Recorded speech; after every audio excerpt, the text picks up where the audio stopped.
Hello, and welcome to HBO Succession, the analysis of a toxic family system, with Mandy Friedman, licensed professional clinical counsellor, and Andrew, her brother.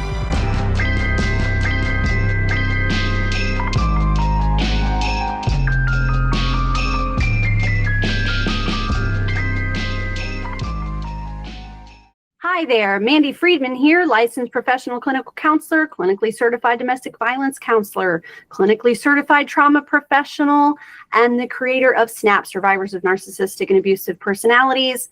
We are back today talking about my favorite character from the show Succession on HBO, Tom Wambsgans, Season 3, and we're here with my brother, Andrew. Hi, Andrew.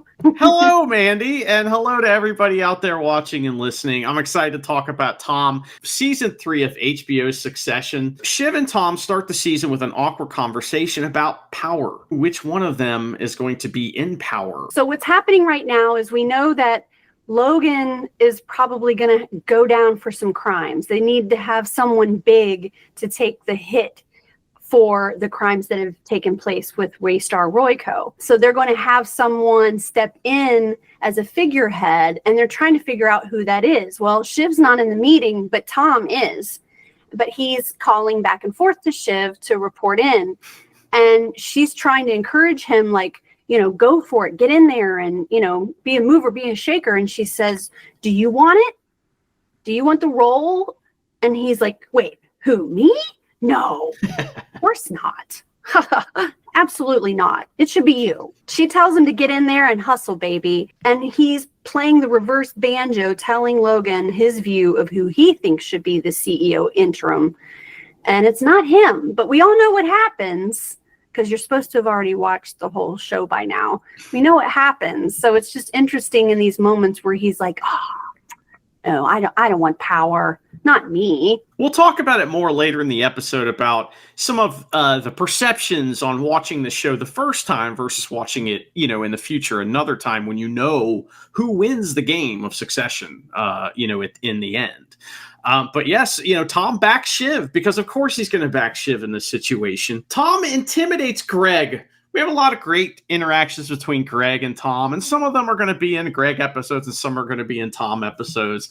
But this one is great. Greg is getting intimidated by Tom, and he's trying to extract information from Greg about Kendall, but he uses a lot of weird, strange kind of phrases and words to do this. He says, do you like to do your house chores in the nude? Like, what? It's just... He just says the most bizarre things, but it's disarming. You know, this is a form of bullying where you just make someone feel really uncomfortable. And he says, Logan is very interested in what you're up to. You don't come home to us and you're going to end up in a work camp. Logan is going to fire 1 million poisonous spiders down your dickie. You better find an animal corpse to crawl into and hide. It works. Greg shares that Shiv is at Kendall's right now. So these are the transactional relationships. He's saying, give me information. I'm threatening you. We're all going to come and get you. Logan's pissed at you. And it works. Greg gives up the info. Greg also is uncomfortable with the things that Tom says. And I think that's another part of it is that Tom's saying to him, I'm going to keep making you feel uncomfortable right now if you don't give me something. So he's like, listen, I don't want to hear about, a vacuuming in the nude. Okay. So here, Shiv's here. So it's pretty great. I love that. Now, Tom has this issue still hanging over his head, and that is that he's going to go to prison. He's stepping up for Logan. Tom comes into Greg's office and yells, FBI! To scare him. It's hilarious. Then he jokingly lays a couple of pills on his desk, saying that Logan wants us all to take these cyanide pills, the whole team. I mean, he's really scaring Greg. Like we're all going to dose ourselves with cyanide just to get out of, the things that are coming after us. He's not sure if Tom's serious or not sometimes because we've seen Boar on the floor. We know crazy shit happens when Logan says jump. So Tom has this thing hanging over his head the whole season, and that is that he might have to go to prison, and it seems pretty likely that he's going to. So he's meeting with lawyers to find out some information. And he, in fact, finds out some bad news about the whole prison thing, but he kind of can spin it a little bit. Tom is the king of spin, as we're going to learn. He's the king of spin, and he's adaptable. He did speak to outside counsel, and they confirmed that there's a high likelihood that he will go to prison. And so now he's trying to think about how he can turn this loss into a win. How can this benefit him? He walks up to Logan and offers himself to Logan straight up. He says that he will not wriggle. This is a really good strategy to take a win from a no-win. Shiv seems to like the idea and calls it genius. But then she's like, no, you can't do that. She's like, actually, that sounds fantastic. Maybe you should offer yourself up. But, don't do it. Well, because she doesn't want him to go to prison. But then Tom does approach Logan and he says, I'll step up and go down. I won't wriggle. Logan says, that's it? You don't want anything? And Tom says, nope. Just clunk the trout on the head and put it in your pouch. Logan seems genuinely touched and appreciative. They exchange a loving glance. We have a big corporate dinner at ATN, and Tom gives a speech, and he is just a master of spin. He does even more spinning in the speech. He won't stop spinning. He's charming people with the spin moves that he has. Tom is really great at reframing things. He has a way of spinning the narrative in a very charming and almost harmless way. He severely minimizes things and softens them. Like a sponge, he removes the gravity and intensity from his communication style, so it always sounds like everything is A-okay. He kindly informs them that the FBI is raiding Waystar, so if you see them, that's what it is. Like, that's nothing. It's that drama over there. That's not real drama. It's just a thing that's happening, and that's what it is. If you see it, that's what it is. Shiv appears at Tom's office and orders him to use his spin talents to attack the president because the president's not helping them with their investigation. He's got other more important things to do. And she also orders him to get Greg on side. So when she comes into the office and says, you need to start attacking the president so that he'll do what we want him to do, Tom pushes back and says it doesn't really look good for him to be taking orders from her, considering the situation. He tries to talk his way out of it, but she wins the convo by pulling rank and literally orders him and instruct the right-wing ATN host to target the president, and then, like you mentioned, get Greg on side. That's her list of demands and orders, and he submits and agrees. There's a big shareholder meeting, and we've discussed this meeting at length. This is where Logan has his piss-mad situation, but we haven't talked about who Logan trusted in the situation. Who did he look to, when he was in this state of mind where it's like his subconscious was ruling him at this time, right? He's lashing out. He's acting like a child in a lot of ways, like a baby would. And when he is in this situation, who does he trust? He says, you, because he can't think of names. He's his executive functioning and recall, things are not working in his brain, but he knows enough to go you and point at Tom. And he wants Tom to take him to the bathroom and help him in the bathroom. Now, remember that Tom and Logan had this very nice exchange about Tom going to jail for him and not expecting anything in return. More and more, Tom is becoming someone that Logan trusts. Logan is talking about having the FCC shut down the shareholder meeting. He's asking about the president. He needs to go to the bathroom again. Asks Tom to take him. And while they're in there, Logan is struggling. He's struggling in the bathroom. This is a man that won't take his shirt off in front of people because he doesn't want them to see the scars on his back. So he only swims in front of one of his wives. He does not get vulnerable. And here he is as an older adult in the bathroom needing help, and he lets Tom help him. Let me say also that he lets Tom help him without barking at him. Mm-hmm. He's not being nasty to Tom. He looks at Tom with kindness and says, thanks, son. And Tom says, no problem, Pop. It's so sad. Like, what? So sad, because we see how Logan treats his actual children, and it's disgusting. And the guy that isn't even his kid, that's why he feels safe with him, because he's not his child. It is really sad, because what you're seeing here is you're seeing a moment of vulnerability, that Logan is in a weakened state and vulnerable, and he's not in a very dignified position either. He's humiliated. Yeah, I mean, this would be humiliating for him, for people to see him this way. And it's Tom that he wants there with him, and he knows that Tom doesn't want anything from him, or at least he believes that Tom doesn't want anything from him. With his kids, power and a power struggle, power dynamics, that's a love language with his children. It's almost like that he was raised in a way that he believes that in order to be a parent, you have to dominate and control in this authoritarian way of your children, like that they're objects or dogs that need to be trained.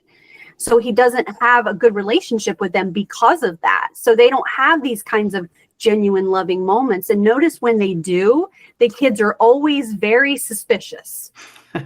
The kids always look at Logan like, did that? Okay, whatever. Like, they don't believe it. And then when they're nice to each other, they don't believe it either. And, Tom doesn't believe it either. We're going to hear about him at Kendall's birthday party here in a few minutes, and how he deals with a similar situation when the shoe's on the other foot.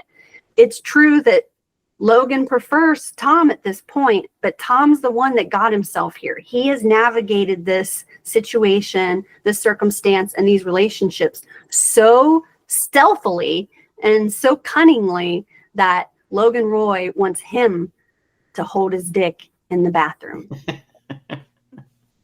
What a moment. Well, we discussed this a little bit on the Shiv episode, but there is a situation where Shiv just gets absolutely belittled and demeaned by Logan in public, in like the office situation, and it is really hard on her. And for once, she cracks. And when she cracks, Tom knows what to do. He knows how to handle this. At the shareholder meeting incident, Shiv was the one that really pulled everybody through. She was the one that made all the right moves. And while Logan was incapacitated, Shiv stepped up and did a really fantastic job. Well, at a certain point, she wants to have a toast, and she'd like to feel good about it. And she'd maybe even like for her dad to compliment her. I mean, that would be nice. But instead, Logan screams at her in front of everyone and like swats her away. I think this is when he says to her, "Quit buzzing in my ear." He treats her like she's an annoying gnat to be swatted away.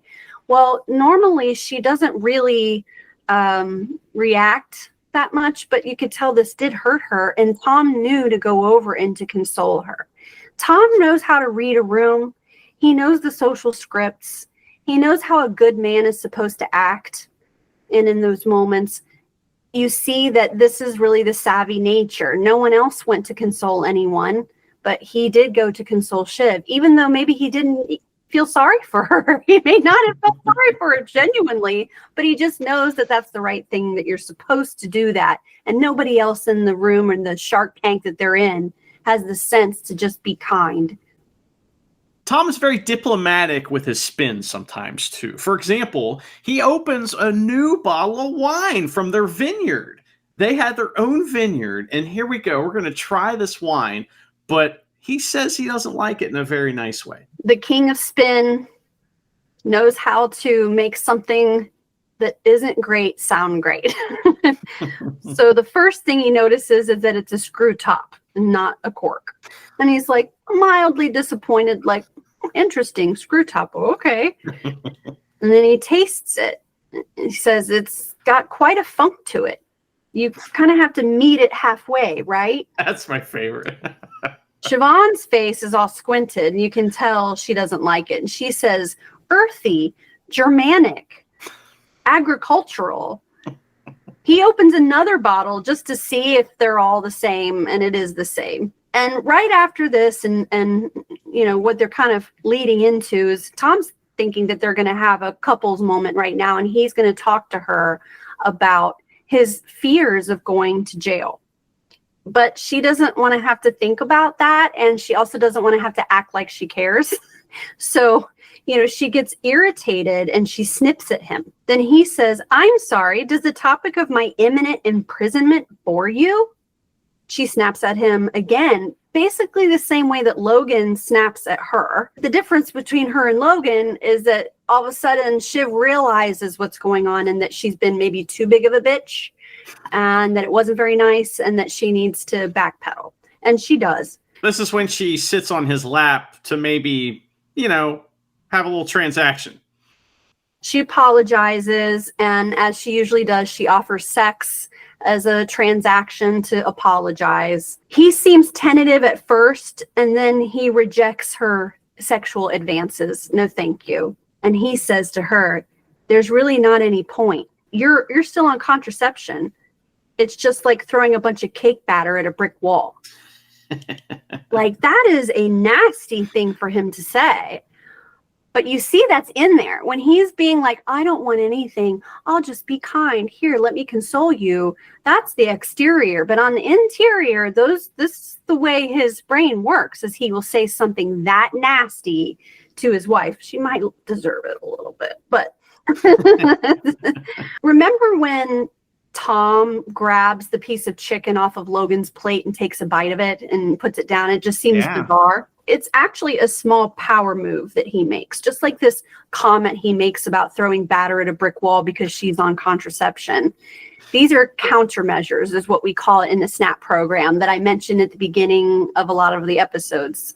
SNAP, Survivors of Narcissistic and Abusive Personalities. It's a psychoeducational recovery series where you can learn all about abusive personalities, targets of abuse, abusive relationships, and survivors in recovery from abuse. One of the topics we talk about is countermeasures.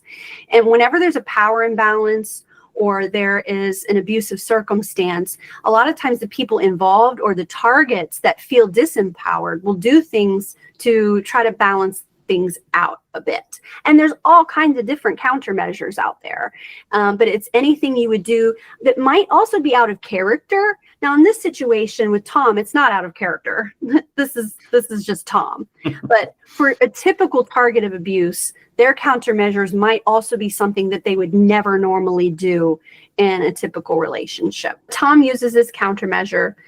And I'm not saying that he's a good person by any stretch of the imagination, but we still have to look at him objectively in terms of his skills, his ability to adapt, to pivot, to spin, and how it serves him through the series, because that's the whole point. It's called Succession, and that's what he's working towards. And he's doing really well, but we don't know that yet, right? He's generally very kind and patient with Shiv and all that is her and her family. He plays the nice guy so well. He has high EQ. That's emotional intelligence. But then you can also see his lack of empathy when the vile things come out of his mouth. When he says the really nasty things, when he uses someone as a piece of furniture, that's Tom. That's Tom. The nice guy that offers help with nothing in return, that's a little bit of a psychopath. That's somebody blending in, right? And he's so savvy in that way. Unfortunately, Mandy, we have to go back to the Future Freedom Summit, a terrible place where they're choosing the next president. And they're all at dinner, they're sitting around a table, and Hugo gives Tom some news about prison. And you kind of, as you've been watching the show, you kind of had some thoughts about Tom in general at this point. When Hugo gives the news, he tells everyone that the DOJ is softening and their position is weakening, and that the understanding is that no one big is going to jail, with the exception of Tom, of course. Sorry, Tom. But Tom says, no worries, it's understood. So I keep having to remind myself as I'm watching this that when I watched it the first time around, I didn't know what happens at the end, of course. But then for this series that we're making here, I've watched it multiple times now. So when I rewatch it, knowing what happens at the end, it makes Tom even more impressive. I see Tom differently. Like right now, he's being a pain sponge. He absorbs humiliations and continues to be tuned in And while he is obsessed over jail time, he's still tuned in. He's able to multitask all these things that are happening and then have this demeanor that's approachable and trustworthy. But the first time I watched it, I thought he was somehow in a weaker position. Like I could see he was charming and cunning, but he wasn't respected. And I failed to see the strengths of endurance and fortitude or whatever it is that helps him rise to the top. I just thought he was a little bit of a bumbling, weaker person that gets shit on that nobody respects.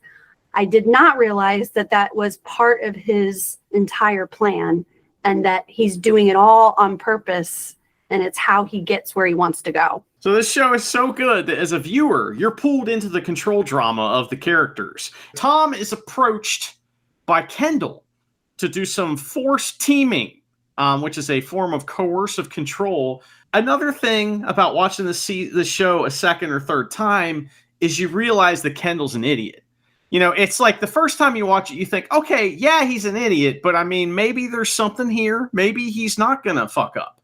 But the second time you watch it, man, Tom dominates the situation and tells Kendall what he doesn't want to hear. The first move that Kendall makes is he says something along the lines of, oh, you and I both know that something. That's the forced teaming. It's a manipulative strategy where you go ahead and include the other person in your view or in your purpose, or you know, we can all agree. We can all agree, yeah. Or come on, we can do this together. I'm with you on this, and it makes it seem like that. But Tom immediately, because Tom knows these strategies, he uses them too. He's the master of the strategies, and he catches on right away and says, "I don't think that I do know that, Ken." So you're saying we both agree, we both know something. And Tom's like, I don't know if I do know that. Right away. That's great. Tom says, I'm just a humble servant, Ken. But then Kendall calls him out and he starts bullying him and, you know, picking on him and hitting below the belt, saying mean things like, I admire you, man. You know, you're a long way from home.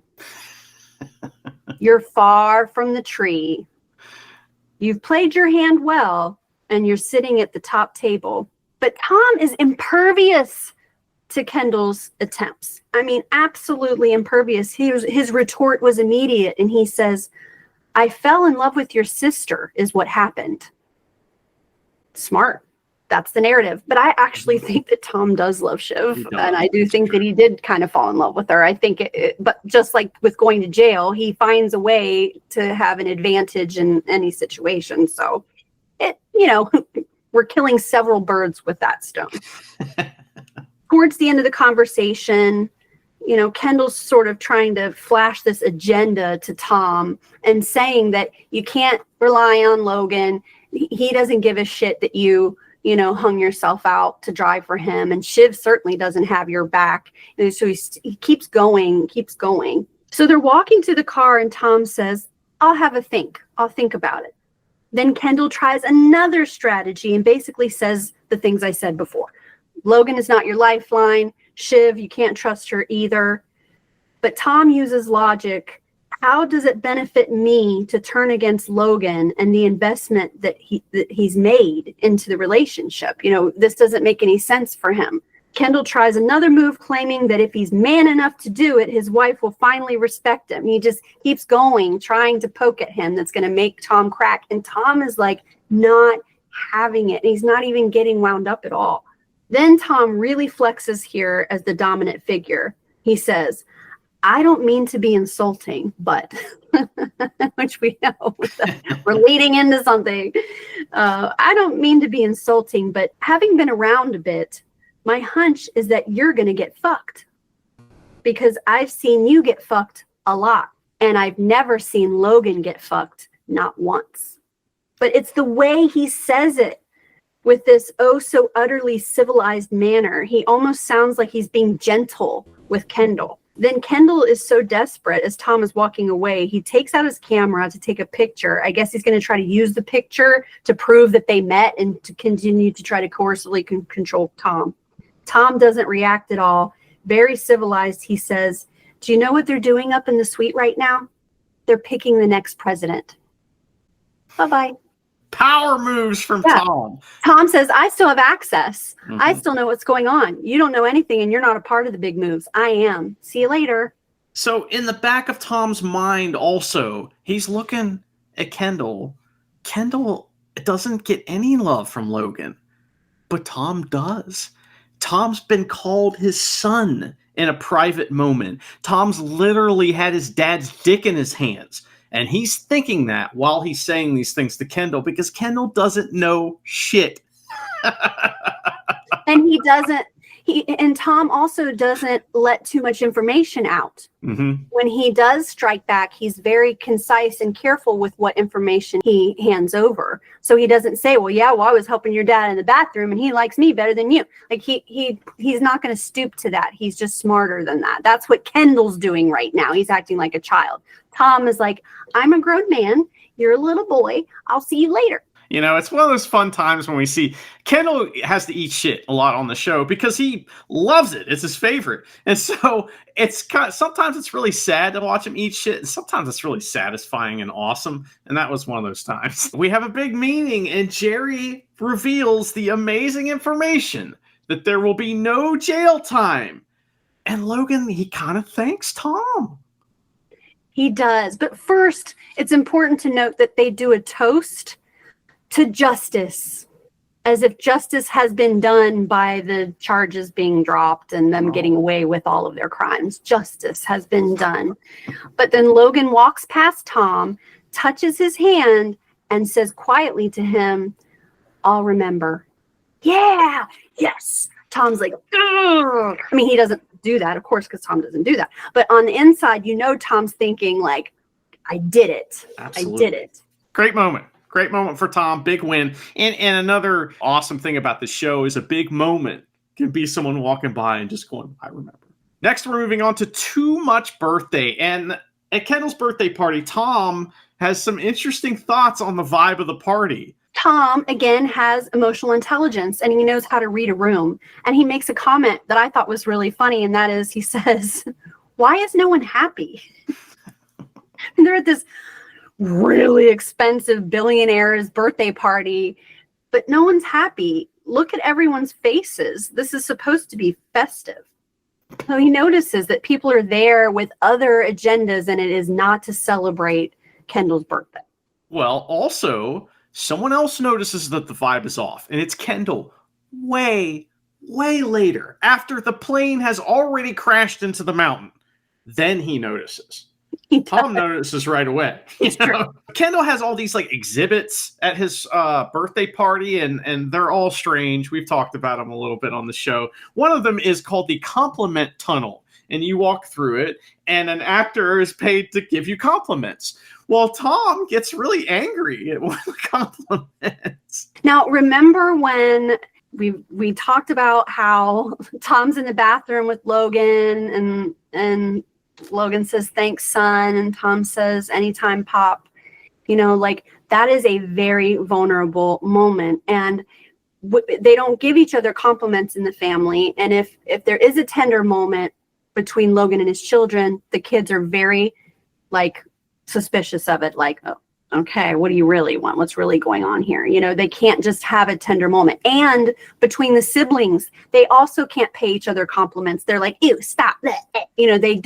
They don't compliment each other.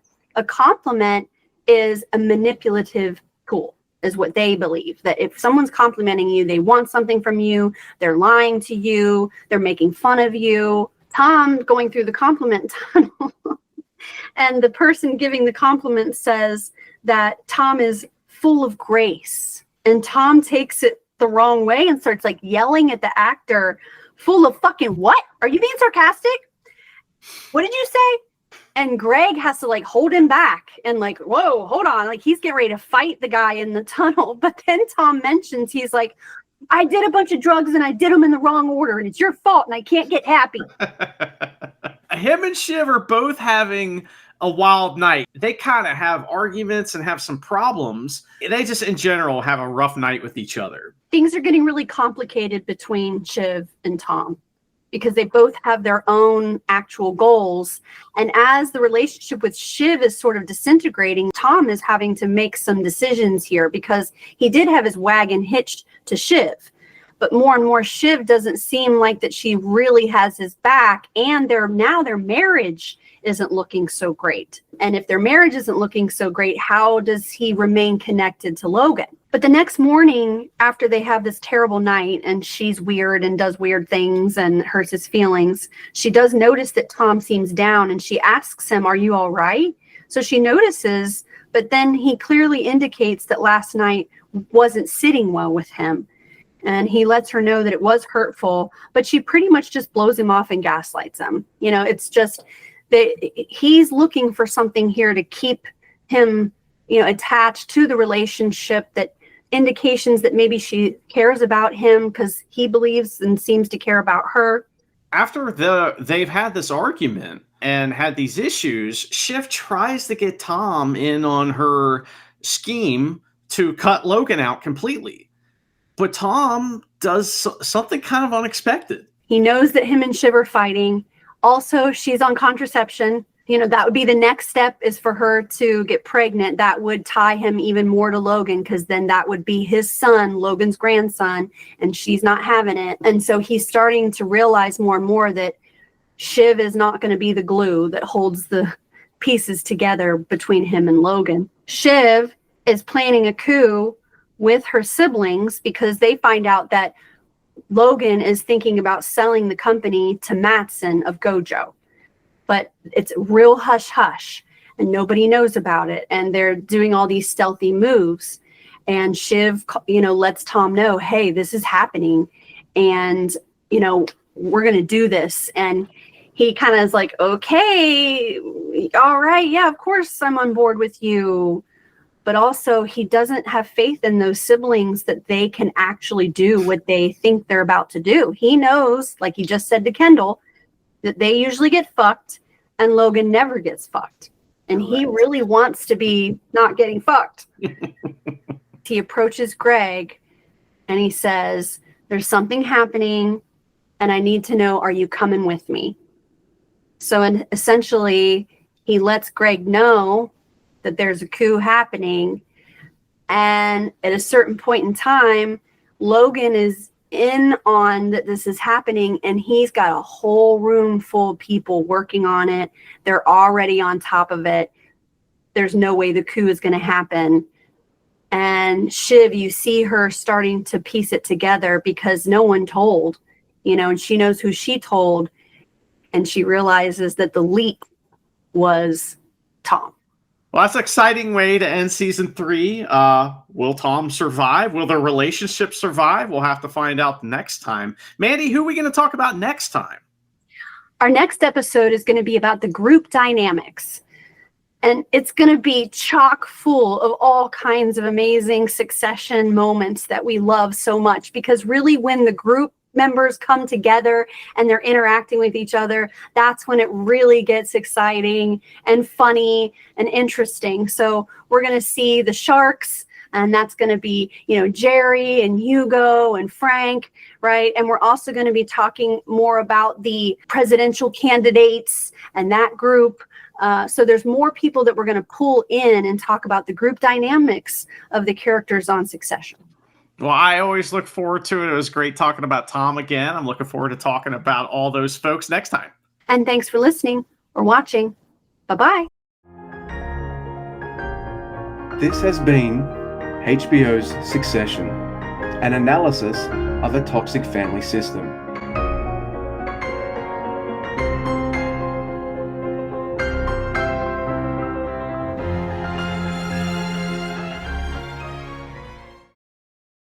Tell them to fuck off.